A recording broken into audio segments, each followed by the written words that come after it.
मेरा नाम अनामिका है। मेरी ज़िंदगी में शायद खुशियाँ कभी आई ही नहीं थीं। बचपन से जवान होने तक का सफ़र मेरा बड़ा ही तकलीफ़देह गुजरा। हर लड़की जैसे जैसे बड़ी होती है उसके दिल में ना जाने कितने अरमान होते हैं, न जाने कितनी ख्वाहिशें होती हैं और ना जाने उसकी आंखों में कितने सपने होते हैं जिन्हें वो पूरा करना चाहती है। लेकिन मेरी ज़िंदगी का मकसद सिर्फ एक यही था कि मैं अपनी ज़िंदगी सुकून से गुजार सकूं। न मेरी ज़िंदगी में कोई खुशी थी और ना ही कोई सुकून था। एक अजीब सी ज़िंदगी हो गई थी। मैं अपनी ज़िंदगी में खुशियाँ देखने के लिए तरस रही थी, पल पल मर रही थी कि ना जाने मुझे खुशियाँ कब नसीब होंगी। मगर शायद मुझे तो दुखों के लिए ही बनाया गया था। मैं 3 साल की थी जब मेरे पापा मुझे और मेरी मम्मी को इस दुनिया से छोड़कर चले गए थे। मैं अपने मम्मी पापा की इकलौती बेटी थी। हमारा कोई रिश्तेदार भी नहीं था, सिर्फ मेरे चाचा चाची के अलावा। मेरी मम्मी मेरी चाची की जेठानी थी। मेरे दादा दादी तो इस दुनिया में थे नहीं। ले देकर मेरे पापा का सिर्फ एक छोटा ही भाई था। मेरे मम्मी पापा ने बड़े अरमानों के साथ चाचा जी की शादी की थी और चाची को इस घर में लेकर आए थे। हम सब लोग एक साथ एक ही घर में रहते थे। फिर अचानक एक दिन मेरे पापा की एक्सीडेंट में मौत हो गई। सब कुछ बिल्कुल ठीक चल रहा था। मेरे पापा का काम बहुत अच्छा था, वो काफ़ी सारे पैसे कमाया करते थे। लेकिन जब उनकी मौत हो गई और मेरी मम्मी और मेरा खर्चा चाचा जी उठाने लगे तो ये बात चाची को बिल्कुल भी पसंद नहीं आती थी। मम्मी चाची को बड़ी ही उम्मीद के साथ इस घर में लेकर आई थी। उन्हें लगता था कि उनकी देवरानी उनकी बहन बनकर रहेगी। पापा के मरने के बाद मम्मी बीमार रहने लगी थी। चाची को बुरा लगता था कि उनका पति हम दोनों माँ बेटी का खर्चा अपने पैसों से करता है। कई साल इसी तरह से गुजर गए थे। मेरी मम्मी सब कुछ बर्दाश्त करते हुए चाचा चाची के साथ रहती थी। अगर उनका कोई बेटा होता तो उनका सहारा बनता। मेरी मम्मी अपनी बेटी को लेकर कहाँ जाती, क्योंकि मेरे ननिहाल वाले मेरी मम्मी से नहीं रखते थे। मेरी मम्मी ने पापा के साथ अपनी मर्जी से शादी की थी और उन लोगों को मेरे पापा पसंद नहीं थे। मम्मी ने जब भागकर मेरे पापा से शादी की तो मेरे ननिहाल वालों से सारे संबंध खत्म हो गए थे। वो अपनी बेटी को लेकर कहाँ जाती, इसलिए चाची की उल्टी सीधी बातों को बर्दाश्त किया करती थी। चाची हमें कुछ भी कहती, चाचा उनसे पलटकर एक शब्द नहीं कहते थे, बल्कि चाचा बिल्कुल खामोश रहते थे। उन्होंने कभी ये नहीं समझा कि उनकी भाभी ने सारी जिंदगी उन्हें औलाद बनाकर पाला था। उनकी शादी की, उनकी परवरिश की, उनकी पढ़ाई पूरी की। क्योंकि मेरे पापा की शादी कम उम्र में हो गई थी, उस समय मेरे चाचा भी छोटे थे, तो मेरे चाचा के सारे काम मेरी मम्मी ही किया करती थी। मेरी मम्मी को माँ बनने की खुशी पूरे 7 साल बाद नसीब हुई थी, इसलिए मेरी मम्मी ने चाचा जी को ही अपनी औलाद समझा था। उन्होंने चाचा जी को हमेशा अपने बेटे की तरह पाला था। पापा ने मम्मी से शादी की रात ही कह दिया था कि तुम्हें मेरे भाई को अपनी औलाद की तरह प्यार करना होगा। कभी भी मेरे भाई के साथ किसी तरह का भेदभाव नहीं करना, क्योंकि उसके माता पिता नहीं हैं। मैं नहीं चाहता कि उसे तुम कभी भी इस बात का एहसास दिलाओ। मैं नहीं चाहता कि तुम कभी भी भाभी बनकर उसके साथ किसी तरह का भेदभाव करो। भाभी तो माँ समान होती है, इसलिए तुम्हें उसकी परवरिश एक माँ की तरह ही करनी है। मेरी मम्मी ने चाचा की परवरिश बिल्कुल एक माँ की तरह की थी, लेकिन अब जब उनकी पत्नी मम्मी को खरी खोटी सुनाती थी तो चाचा बिल्कुल खामोश हो जाया करते थे। उन्होंने मेरी मम्मी की परवरिश का गलत सिला दिया था। मेरी मम्मी सब कुछ बर्दाश्त करते हुए इस घर में रहती थी, चाची का सारा काम करती थी। फिर धीरे धीरे चाची ने 2 बच्चों को जन्म दिया। चाची के पास कोई बेटी नहीं थी और फिर मैं भी जवान हो चुकी थी। मम्मी के साथ साथ मुझे भी चाची की बातें सुननी पड़ती थी, क्योंकि अब मैं बड़ी हो गई थी और मैंने अच्छी तरह से होश संभाल लिया था। मेरी मम्मी बीमार रहने लगी थी। मैं अपनी मम्मी से बहुत प्यार करती थी और सारा दिन उनकी सेवा में लगी रहती थी। चाची की बातें बर्दाश्त करने के बाद मम्मी अपना खाना पीना अलग भी नहीं कर सकती थी, क्योंकि अगर वो ऐसा कर लेती तो फिर उन्हें कमाकर कौन ला कर देता। मम्मी किस तरह से हम दोनों माँ बेटी का गुजारा करती। मम्मी की हालत तो ऐसी नहीं थी कि वो पैसे कमाने के लिए घर से निकल जाती, और उस समय मैं भी छोटी थी।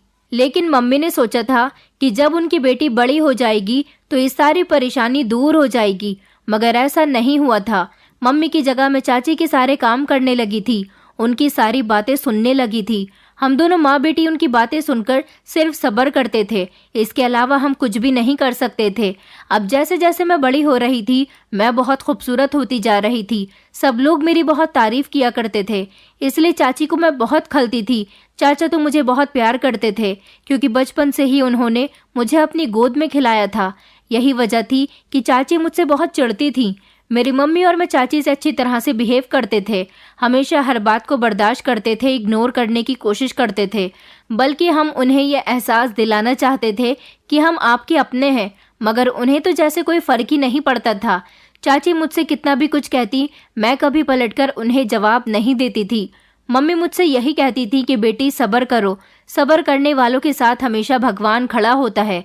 मैं अपनी चाची की बहुत इज्जत करती थी, जबकि मैं भगवान से प्रार्थना करती थी कि मेरी चाची सुधर जाए, जिससे हमारे घर का माहौल भी सुधर जाएगा। मगर कहते हैं ना कि कुछ लोग कभी नहीं बदल सकते, क्योंकि वो अपनी आदत से मजबूर होते हैं। मेरी मम्मी अब बीमार होकर बिस्तर पर पड़ी रहती थी और चाची सारा दिन घर में महारानियों की तरह हुक्म चलाती थी। चाची को ये बात बिल्कुल भी पसंद नहीं थी कि चाचा मुझसे कोई भी बात किया करे। वो तो अपने दोनों बेटों को भी मुझसे दूर रखती थी। हमेशा हम दोनों माँ बेटी को ताने दिया करती थी कि तुम्हारा पति तो मर गया है और तुम माँ बेटी हम लोगों पर बोझ बन गई हो। चाचा कभी कभी खामोशी से मेरे लिए कुछ खाने पीने का सामान भी लेकर आते तो चाची को पता चल ही जाता था और वो घर में इतना हंगामा करती थी कि चाचा शर्मिंदा होकर रह जाते थे। इस हंगामे से मैं सहम कर रह जाती थी। जब मम्मी ने घर के ऐसे हालात देखे तो मम्मी ने फैसला किया कि वो मेरा रिश्ता तय कर देंगी और जितनी जल्दी हो सकेगा मेरी शादी कर देंगी। इसलिए मेरी मम्मी ने अपनी सहेली के एक बेटे के साथ मेरा रिश्ता तय कर दिया था। मेरी मम्मी की सहेली वैसे भी मुझे बहुत पसंद करती थी और कई बार बंद शब्दों में मेरी मम्मी से मेरे रिश्ते के बारे में कह चुकी थी। मेरी उम्र कम थी, इसलिए मेरी मम्मी उनको हर बार इनकार कर देती थी, मगर अब घर के हालातों को देखकर मम्मी चाहती थी कि उनकी बेटी जल्द से जल्द अपने ससुराल की हो जाए। लेकिन चाची ने इस रिश्ते को भी खत्म करवाने में कोई कसर नहीं छोड़ी थी। चाची दिन रात मम्मी के कान भरती रहती थी और उन्हें उन्हीं के दोस्त के खिलाफ भड़काया करती थी, मगर मेरी मम्मी भी चाची की आदत को अच्छी तरह से जानती थी। तभी तो चाची की बातें एक कान से सुनकर दूसरे कान को निकाल दिया करती थी। जब चाची की बातों का मम्मी पर कोई असर नहीं हो रहा तो उन्होंने दूसरा रास्ता तलाश किया और चाचा के कान भरने लगी। मम्मी ने जब चाची की ऐसी हरकतें देखी तो फौरन से पहले मेरी सगाई कर दी थी और अपनी सहेली से कह दिया कि वो जल्द ही मेरी शादी करना चाहती हैं। मेरी होने वाली सास भी जल्द ही शादी करने के लिए तैयार थी, मगर चाची को मेरी खुशी एकांक नहीं भा रही थी। उन्हें लगता था कि शादी पर जितना भी खर्च होगा वो सब उनके पति का ही होगा, जबकि वो नहीं जानती थी कि मेरी मम्मी ने मेरे लिए काफी कुछ जोड़ कर रखा हुआ था। मेरी मम्मी की सहेली की बचपन से ही ख्वाहिश थी कि मैं उनके घर की बहू बनूं, मगर मम्मी ने बचपन में ये बात टाल दी थी, क्योंकि मेरी मम्मी का मानना था कि जब बच्चे बड़े हो जाएंगे तो जो भी उनकी मर्जी होगी वही होगा।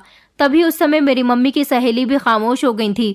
मगर अब एक बार फिर से मेरी मम्मी की सहेली हमारे घर पर मेरा रिश्ता मांगने के लिए आ गई थी, क्योंकि आंटी अब अपने बेटे की आंखों में मेरे लिए पसंदीदगी देखने लगी थी। उनका बेटा और मैं बचपन में एक ही स्कूल में जाते थे और वो कभी कभी हमारे घर भी आ जाता था। आंटी भी अपने बेटे की शादी कर देना चाहती थी। उन्होंने अपने बेटे से पूछा था कि अगर उसे कोई लड़की पसंद है तो वो बता दे। उसने मेरा नाम लिया था, इसलिए दोबारा से आंटी हमारे घर पर मेरा रिश्ता मांगने आ गई थी। मेरी मम्मी ने मुझसे मर्जी पूछी तो मैंने सब कुछ अपनी मम्मी पर छोड़ दिया था, क्योंकि मैं तो किसी को पसंद नहीं करती थी। जैसा वो मेरे लिए करती बेहतर ही होता। मुझे तो इस रिश्ते पर कोई एतराज नहीं था। मुझे भी उनका बेटा अच्छा लगता था। मेरा रिश्ता लग जाने से मैं बहुत खुश थी और मेरी यही खुशी चाची को बिल्कुल भी पसंद नहीं आ रही थी, क्योंकि मेरी मम्मी जब मेरा रिश्ता तय कर रही थी तो चाची ने कई बार मम्मी को मना किया, मगर मम्मी ने चाची की एक नहीं सुनी। तो चाची मेरे फियांसे के खिलाफ मेरे चाचा को भड़काने लगी। चाचा ने एक दो बार मम्मी से दबे दबे शब्दों में कुछ ऐसी बातें कही तो मम्मी समझ गई थी कि चाचा जी भी अपनी पत्नी की लगाई बुझाई में आ गए हैं। तो मेरी मम्मी ने मेरी सबसे पहले सगाई कर दी, शादी भी जल्दी ही करने को कह दिया था। जब चाची ने ये देखा कि उनके सारे प्लान फ्लॉप हो चुके हैं, फिर वो खामोश होकर बैठ गई, क्योंकि अब ऐसा करने के अलावा उनके पास दूसरा कोई चारा नहीं था। मगर जब मम्मी सो रही होती थी तब चाची मुझसे कहती थी कि जरूर तुम्हारा उस लड़के के साथ कोई चक्कर चल रहा होगा, तभी तो तुम्हारी माँ ने खामोशी से रिश्ता तय कर दिया, और यही वजह है कि इतनी जल्दी जल्दी में तुम्हारी शादी भी हो रही है। अभी तुम्हारी शादी करने की उम्र नहीं है, मगर तुम इन कामों में पड़ गई हो तो शादी होनी भी जरूरी है। मैं तो चाची की बात सुनकर दंग रह गई थी। मैं उनकी बात सुनकर रोती और उन्हें अपनी सफाइयाँ देने लगती कहती कि चाची ऐसा कुछ भी नहीं है, मगर मेरी बात सुनकर चाची मुझे ताना कसती हुई नज़रों से देखती थी और पूरी बात सुने बिना ही अपने कमरे में चली जाती थी।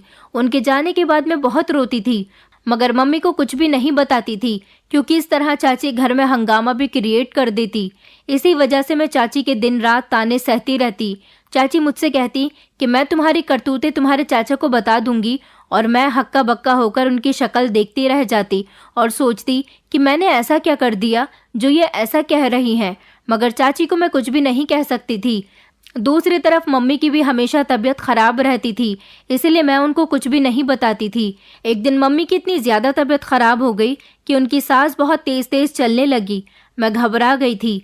मैं जल्दी से भागकर चाचा के कमरे में गई। उनके कमरे का दरवाज़ा बजाया तो चाची दरवाजे पर आई और कहने लगी कि क्या बात है, इतनी ज़ोर ज़ोर से दरवाज़ा क्यों पीट रही हो। मैंने कहा चाची, मम्मी की तबीयत बहुत ज़्यादा ख़राब हो गई है, जल्दी से चाचा को भेज दीजिए, मम्मी को अस्पताल लेकर चलना है। चाची कहने लगी, वो अभी सो रहे हैं और खामोशी से अपने कमरे में चले जाओ, हमें डिस्टर्ब करने की ज़रूरत नहीं है। मैं रोते हुए अपने कमरे में आ गई थी और अपनी माँ को संभालने की कोशिश कर रही थी, लेकिन मम्मी को तो ठीक तरह से सांस भी नहीं आ रही थी, वो तड़प रही थी। मैं दोबारा से चाचा के कमरे का दरवाज़ा पीटने लगी। अब की बार चाचा दरवाजे पर आए थे। मैंने उन्हें रो रो कर मम्मी की हालत के बारे में बताया तो हम दोनों मिलकर मम्मी को अस्पताल ले गए थे। हम जब अस्पताल पहुंचे तो डॉक्टर ने मम्मी को इमरजेंसी में एडमिट कर लिया था। मैं बार बार उस बंद दरवाजे को तक रही थी जिसके अंदर मेरी मम्मी को ले जाया गया था। थोड़ी देर के बाद डॉक्टर कमरे से बाहर आए और वो कहने लगे कि आप लोग पेशेंट के लिए प्रार्थना करें, हम तो अपनी कोशिश कर रहे हैं, शायद वो प्रार्थनाओं से ही ठीक हो जाएं। डॉक्टर की बात सुनकर मैं फूट फूट कर रोने लगी। मेरी माँ की जिंदगी खतरे में थी और मैं कुछ भी नहीं कर पा रही थी। सारी रात इसी तरह रोते रोते गुजर गई थी। सुबह डॉक्टर ने आकर जो हमें खबर दी उसे सुनकर मेरे पैरों तले से ज़मीन निकल गई थी और मुझ पर परेशानियों का पहाड़ टूट पड़ा था। मेरी मम्मी मुझे छोड़कर जा चुकी थी। मैं बुरी तरह से रोने लगी। डॉक्टर लाख कोशिशें करने के बावजूद भी मेरी मम्मी को नहीं बचा सके थे। मेरे पापा तो इस दुनिया से पहले ही जा चुके थे और अब मैंने अपनी मम्मी को भी खो दिया था। मेरी मम्मी का अंतिम संस्कार हो गया था और फिर जिंदगी पहले की तरह गुजरने लगी, बल्कि अब तो पहले से भी बदतर हो गई थी। चाची ने मेरा रिश्ता भी मेरी मम्मी की सहेली के बेटे से ख़त्म करवा दिया। मैं उस दिन बहुत रोई थी। चाची मुझसे घर के सारे काम करवाती थी और मैं थक हार कर चूर हो जाती थी। अब वो मुझे मारने पीटने भी लगी थी। उन्होंने चाचा को मेरे खिलाफ भड़का दिया और चाचा से कहने लगी कि तुम्हारी भतीजी का पड़ोस के लड़के से चक्कर चल रहा है। मगर मुझे अफसोस इस बात का था कि अपनी पत्नी की बात सुनकर चाचा ने विश्वास भी कर लिया था। उन्हें अपनी भतीजी के कैरेक्टर पर यकीन नहीं हुआ था और इस तरह चाचा को बहुत गुस्सा आ गया। उन्होंने मेरी शादी करने का फैसला लिया। पहले तो वो लोग मेरा रिश्ता ख़त्म करवा चुके थे, लेकिन अब उनका कहना था कि वो मुझे शादी करके जल्द से जल्द इस घर से निकालना चाहते हैं। चाचा ने चाची से कहा कि इसके लिए कोई अच्छा सा रिश्ता तलाश करो। चाची ने जल्दी ही मेरे लिए रिश्ता तलाश कर लिया था और फिर इस तरह सिंपल तरीके से मेरी शादी कर दी गई और मुझे विदा करके मेरी ससुराल भेज दिया गया। मेरे अरमानों का कत्ल हो चुका था। जिस लड़के को मैं पसंद करती थी उसके साथ मेरी शादी नहीं हुई और न जाने ये किसके साथ इन्होंने मेरी शादी कर दी थी। मैं तो इसे जानती भी नहीं थी ये कौन था, कैसा था। बस खामोशी से अपने चाचा चाची की बात मानकर इस घर में आ गई थी, क्योंकि उनकी बात मानने के अलावा मेरे पास और कोई चारा भी नहीं था। मेरी ससुराल में मेरे पति और सास के अलावा और कोई भी नहीं था। मेरी शादी इतनी सिंपल तरीके से हुई थी कि अकेली मेरी सास और पति ही मुझे ब्याह कर अपने घर ले आए थे। मेरी शादी बहुत दूर एक गांव में हुई थी। मेरे चाचा चाची ने मुझे दहेज में कुछ भी नहीं दिया था। ये घर बहुत ही छोटा था और यहाँ पर गरीबी साफ नजर आ रही थी, जबकि हमारा घर तो काफ़ी बड़ा था। मैं इस घर को देख देख कर रो रही थी और अपने आंसुओं को छुपाने की कोशिश कर रही थी, क्योंकि मैं जानती थी कि यहाँ आने के बाद मेरे भाग फूट चुके हैं। अब तो कुछ भी नहीं हो सकता था। मेरी यहाँ शादी हो गई। मेरी सास मुझे मेरे कमरे में ले आई थी, जहाँ पर एक टूटा फूटा पलंग और एक पुरानी सी अलमारी खड़ी हुई थी। इसके अलावा इस कमरे में कोई भी फैसिलिटी मौजूद नहीं थी। इतनी गर्मी थी, इसके बावजूद भी यहाँ पर पंखा नहीं था, सिर्फ एक छोटा सा बल्ब जल रहा था। मेरी सास का बिहेवियर मेरे साथ अच्छा था। उन्होंने कहा कि बेटी, हम लोग गरीब ज़रूर हैं, मगर यहाँ पर तुम्हें अपने हिसाब से काफ़ी प्यार देंगे। अपनी सास की बात सुनकर मुझे ऐसा लगा था जैसे इतने प्यार भरे शब्द सुने मुझे कितने दिन हो गए हैं। उनकी बात सुनकर मैं घर के हालात पर रोना भूल गई थी और मुझे अपनी सास की बात बहुत पसंद आई थी। उन्होंने मुझे प्यार से बहू नहीं बल्कि बेटी कहकर पुकारा था। मेरे दिमाग का बोझ अब कुछ हल्का हुआ था। अब मेरा अपने पति से मिलना रह गया था। काफ़ी देर हो गई थी मुझे अपने पति का इंतज़ार करते हुए। मेरी सास मेरे कमरे से जा चुकी थी। थोड़ी ही देर गुजरी थी कि मुझे दरवाज़ा खुलने की आवाज़ आई। मैं सहम कर बैठ गई। कमरे के अंदर मेरा पति आया था। मेरा पति मेरे करीब आकर बैठ गया। उसने सबसे पहले मुझे मुंह दिखाई का गिफ्ट दिया। भले ही वो एक मामूली सा आर्टिफिशियल ज्वेलरी सेट था, मगर मेरे लिए किसी हीरे जवाहरात से कम नहीं था। मेरा पति मेरे हाथ पर हाथ रखकर कहने लगा कि तुम बहुत सुंदर हो, मैं तुम्हें सारी जिंदगी खुश रखूंगा।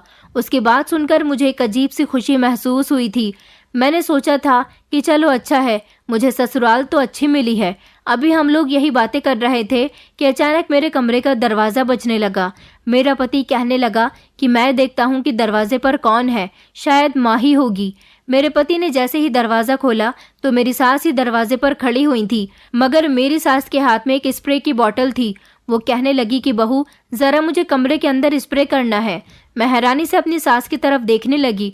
उन्होंने कहा कि दरअसल हमारे गांव में बहुत मच्छर हैं और सबसे ज़्यादा मच्छर तो हमारे घर में लगते हैं, क्योंकि हमारे घर के आसपास में पेड़ पौधे ज़्यादा हैं।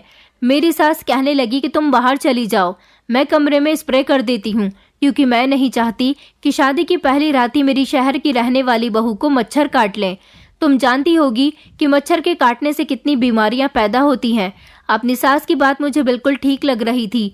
ये बात तो सही है कि मच्छर काटने से काफ़ी सारी बीमारियां हो जाती हैं। मैंने अपनी सास से कहा कि आप कमरे के अंदर स्प्रे कर सकती हो। मेरी बात सुनकर न जाने क्यों मेरी सास हिचकिचाने लगी थी और मुझसे कहने लगी कि बहू, मैं चूल्हे पर तुम दोनों के लिए दूध गर्म करने के लिए रख कर आई थी और अभी भूल गई। मैं इतने स्प्रे करती हूँ, तुम ज़रा किचन में जाकर दूध देख लो, कहीं निकल कर बाहर ना आ जाए, वरना मेरे लिए किचन साफ करना भारी हो जाएगा। अपनी सास की बात पर हाँ करते हुए मैं कमरे से निकल गई थी और फिर मैं किचन में आ गई। ये छोटा सा किचन था, मगर ये देखकर मैं हैरान रह गई कि चूल्हे पर तो दूध था ही नहीं, यहाँ तक कि गैस तक ऑन नहीं था। मैं नज़र दौड़ाकर चारों तरफ देखने लगी। मुझे लगा कि शायद मेरी सास को गलतफहमी हुई होगी। मैं अपने कपड़े संभालती हुई जैसे ही कमरे के अंदर गई तो मेरी सास कमरे के अंदर स्प्रे कर चुकी थी। कहने लगी, बहू, अब तुम आराम से सारी रात सोना, तुम दोनों को मच्छर नहीं काटेंगे। मेरा पति अपनी माँ को बड़ी गौर गौर से देख रहा था। मैंने कहा, मम्मी जी, किचन में तो चूल्हे पर दूध रखा हुआ ही नहीं था। पहले तो मेरी सास मेरी बात सुनकर कंफ्यूज होने लगी, फिर उसके बाद कहने लगी कि मैं भूल गई थी, शायद मुझे गलतफहमी हो गई कि मैं चूल्हे पर दूध रख कर आई हूँ। अच्छा चलो तुम लोग अब आराम से सो जाओ, काफ़ी रात हो गई है। ये कहकर मेरी सास स्प्रे की बोतल हाथ में लेकर कमरे से बाहर निकल गई थी, जबकि मेरे पति ने कमरे का दरवाज़ा बंद कर लिया था। वो कहने लगे कि हाँ, हमारे घर में बहुत मच्छर हैं, बहुत ज़्यादा परेशान करते हैं। पर मैं देख रही थी कि कमरे में 1 या 2 ही मच्छर दिखाई दे रहे थे, लेकिन बीमारियां पैदा करने के लिए तो ये भी काफ़ी होते हैं।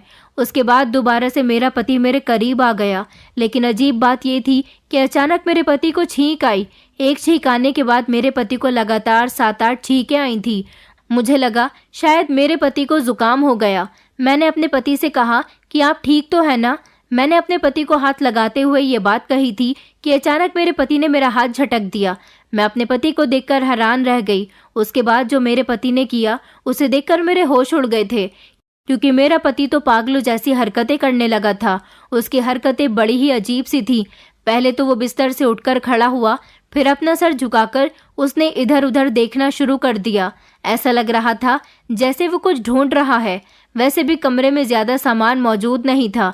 उसने बिस्तर पर रखे हुए तकिए उठाकर फेंकना शुरू कर दिए। मैं उसे देखकर डर गई थी। मैं उससे दूर भाग रही थी। उसके बाद उसने बिस्तर को ही उठाकर इधर उधर फेंकना शुरू कर दिया। पूरी चादर बिखेर दी और पलंग को भी उठाकर पीछे की तरफ धकेलने लगा। मेरे तो होश ही उड़ गए थे कि मेरा पति ये सब कुछ क्या कर रहा है। मैं जोर जोर से चिल्लाने लगी कि मम्मी जी, मम्मी जी, पर ऐसा लग रहा था जैसे मेरी सास गहरी नींद में सो गई हैं। उन्हें मेरी किसी बात की आवाज़ नहीं आ रही थी। मुझे अपने पति की ऐसी हरकतें देखकर बहुत अजीब लग रहा था। मेरे पति को ऐसा करते करते काफ़ी देर हो गई थी और उसके बाद वो खुद ही ज़मीन पर लेटकर सो गया। अपने पति की ऐसी हरकतें देखकर मेरे होश उड़ गए थे। समझ नहीं आ रहा था कि अचानक मेरे पति को क्या हो गया था। फिर मैंने जब देखा कि मेरा पति गहरी नींद में सो चुका है तो मैंने डरते सहमते पलंग पर दोबारा से बिस्तर सेट किया और मैं बिस्तर लगाकर लेट गई थी। लेकिन सारी रात मुझे डर के मारे नींद नहीं आई थी, क्योंकि मुझे अपने पति से डर लग रहा था। सुबह कहीं जाकर मेरी आधे घंटे के लिए आंख लगी थी। सुबह जब मैं सोकर उठी तो मैंने देखा कि मेरे पति का बिहेवियर मेरे साथ बिल्कुल नॉर्मल था। मैं ये देखकर चौंक गई थी, क्योंकि सुबह जब मेरी आंख खुली तो वो मुझे देखते ही कहने लगा कि मुझे बहुत तेज भूख लग रही है, प्लीज मेरे लिए चाय बना दो। माँ शायद पड़ोस वाले घर में गई हुई है। अपने पति की बात सुनकर मुझे कुछ तसल्ली हुई थी कि चलो अब मेरा पति कुछ नॉर्मल हो गया। मैं किचन में जाकर अपने पति के लिए चाय बनाने लगी थी और फिर हम दोनों पति पत्नी ने साथ मिलकर नाश्ता किया। लेकिन इस दौरान भी बार बार मेरा ध्यान अपने पति की रात वाली हरकत पर जा रहा था। मेरा पति अब तो मुझसे बहुत प्यार से बात कर रहा था। मेरा पति अपने काम पर जाने के लिए अब घर से निकल चुका था।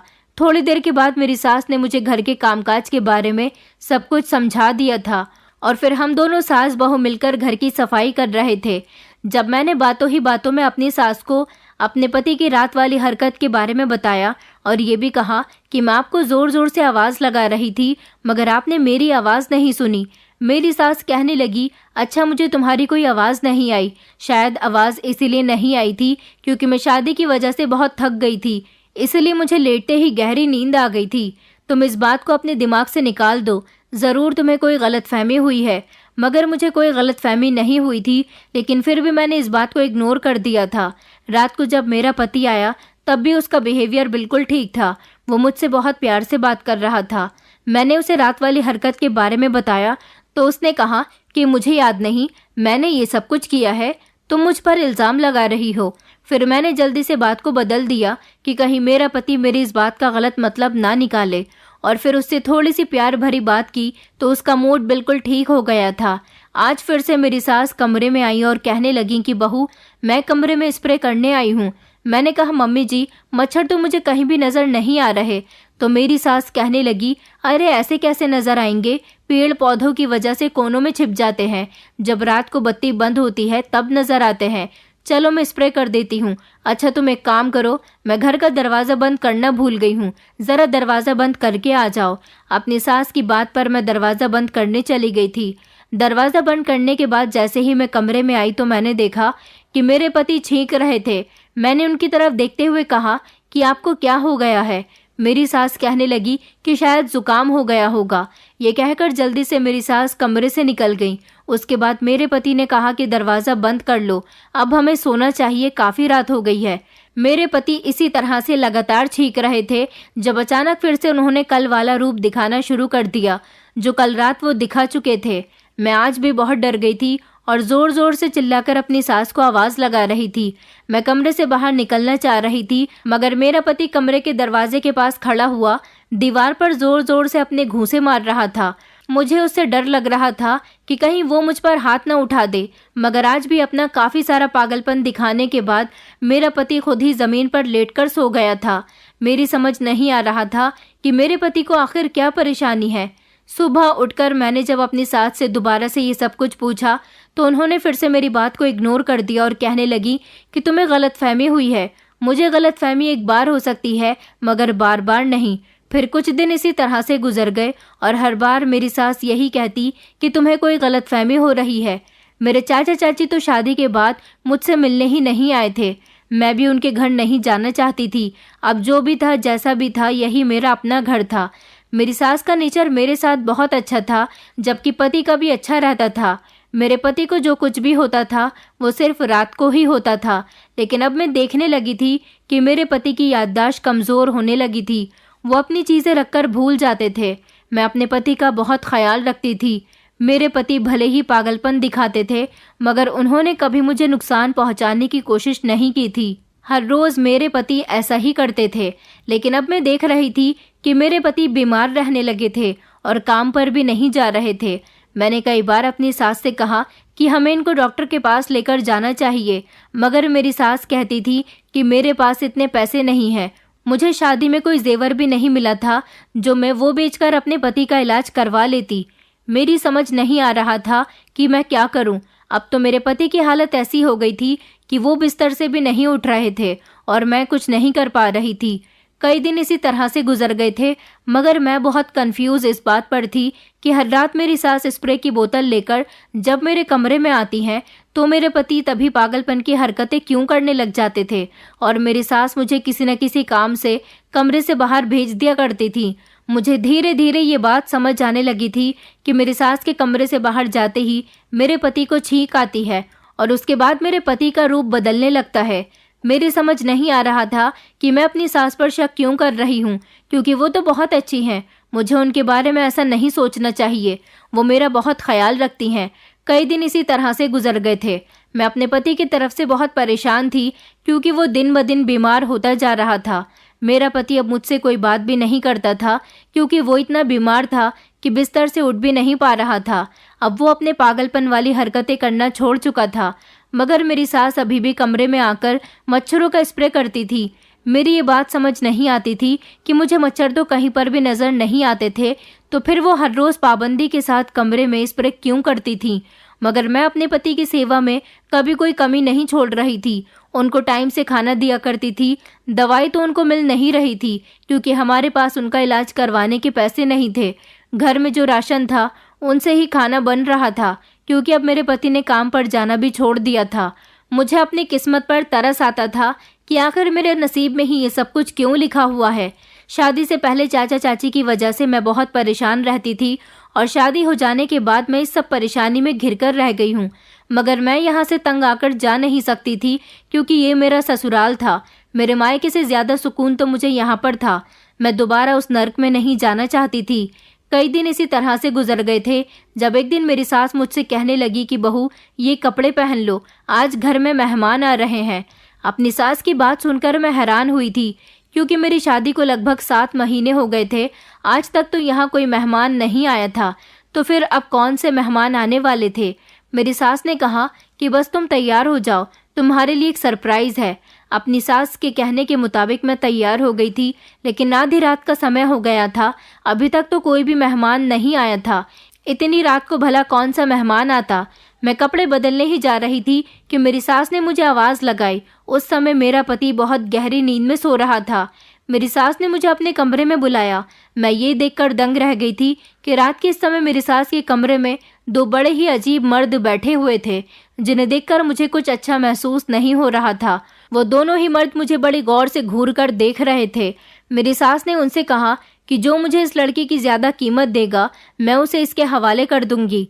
अपनी सास की बात सुनकर मेरे पैरों तले से जमीन निकल गई थी।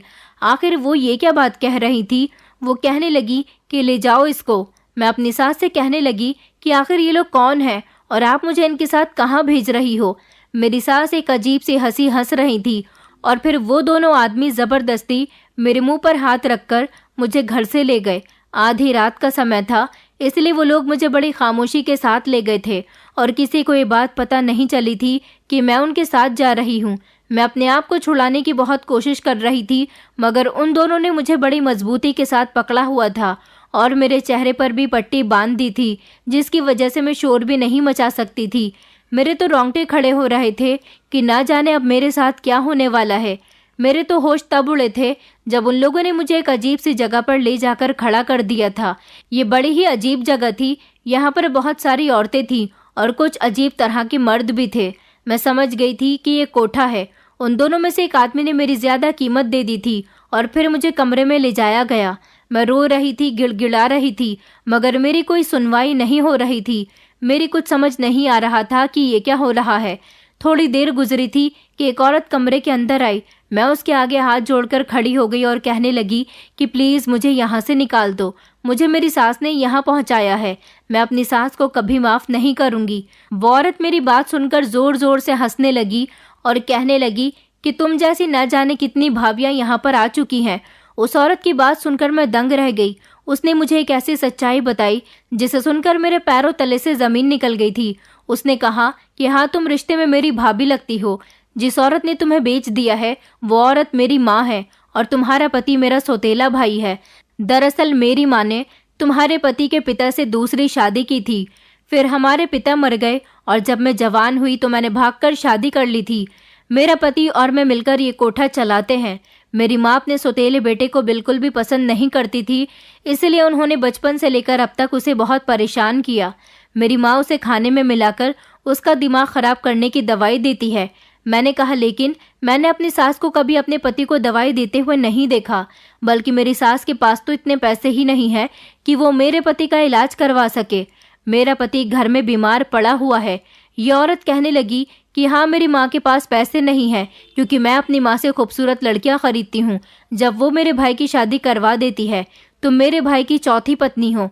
मेरे सौतेले भाई को मेरी एक माँ ऐसी दवाई का स्प्रे देती है जिससे मेरे भाई की दिमागी हालत कमज़ोर होने लगती है और जब उस पर दवाई का असर होता है तो वो पागलों जैसी हरकतें करने लग जाता है।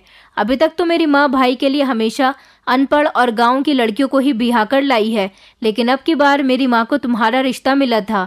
सुना था कि तुम शहर की रहने वाली हो और शहर की लड़कियां ज़्यादातर पढ़ी लिखी होती हैं, इसलिए मेरी माँ ने दवाई का इस्तेमाल करने के बजाय इस बार स्प्रे की बोतल के अंदर दवाई को मिला दिया ताकि तुम्हें किसी बात का शक न हो।